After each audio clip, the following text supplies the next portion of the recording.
Okay, we're going to do some air actuators on this Impala. There's a lot of videos for these, but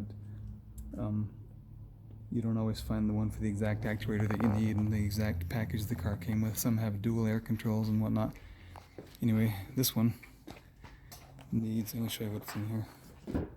Let's go through the passenger side here. This one has single air control, not dual. And you just got your fresh air and your recirculate there, your fresh air over there, and you get your, the fan doesn't have anything to do with it. But here's the one that tells it where to go, and that one's fine. We have two bad actuators. One is the recirculate and fresh, that actuator is bad, and the one that does the temperature, it's bad. And there's only one of those in this car, so this is going to be pretty straightforward. We got our cubby hole here, and this is how you get into these two. The one that does the direction of the air is somewhere else in there, but I'm just going to do these two. So you open the cubby hole and then get your hand up on top, right up here, and push it down, and that releases these little catches that make the cubby hole stay up in there. You just kind of push it down and pull it out, and open it on up, and it opens on up. Then you have these two.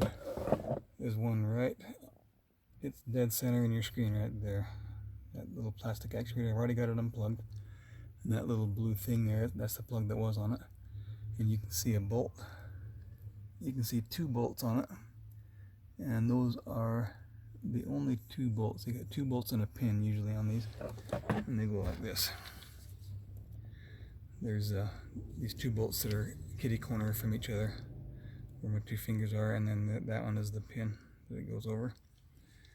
And so we have the other actuator right. Let me see if I can get right in there. Anyway, you can see it there. Let's see. Okay, right there with the barcode on it. That thing there. And let's see. Come on. Oh, the camera's on the other side. You're gonna go upside down for a second. Sorry. Okay, upside down. There we go. Okay, there it is. You see the two bolts there and the pin, and the place where the plug goes in, I've got it sitting there still, but it's unplugged. So I can get those two bolts out, and then the pin, and we'll go back right side up again. And over here you get those two bolts out of that one.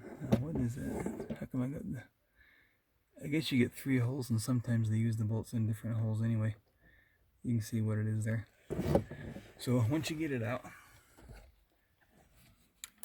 lay it down next to... Now these are both my new ones right here. I'm going to pretend like one's the old one, one's the new one. When you get it out, then lay the old one next to your new one and put some power to those two little pins in that plug, positive and negative. And you can turn it either direction. You can reverse the positive and negative here, and it'll go the other direction. Reverse the direction of that. So put them side by side and turn the new one until this white thing is in the same position as the white one that you just took out of the car. That way you can put it back on in the same position. It'll go right on there for you. And I think that's all I need to do. Just, take the bolts out and slide the new one on there and put the bolts back in, plug it in, and that's it. So that should be some pretty good information.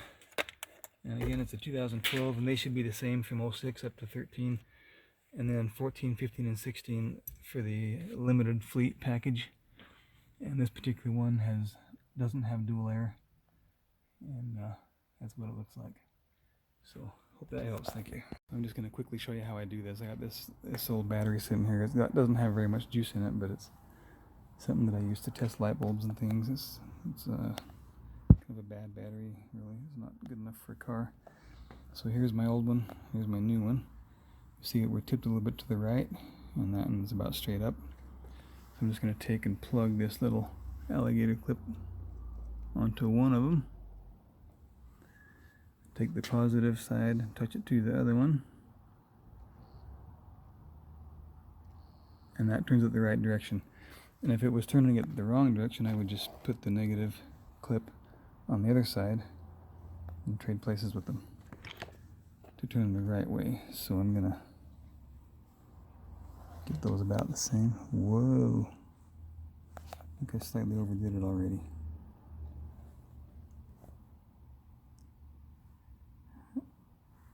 I slightly overdid it, but I'm gonna go with that because that shaft was under a little bit of stress.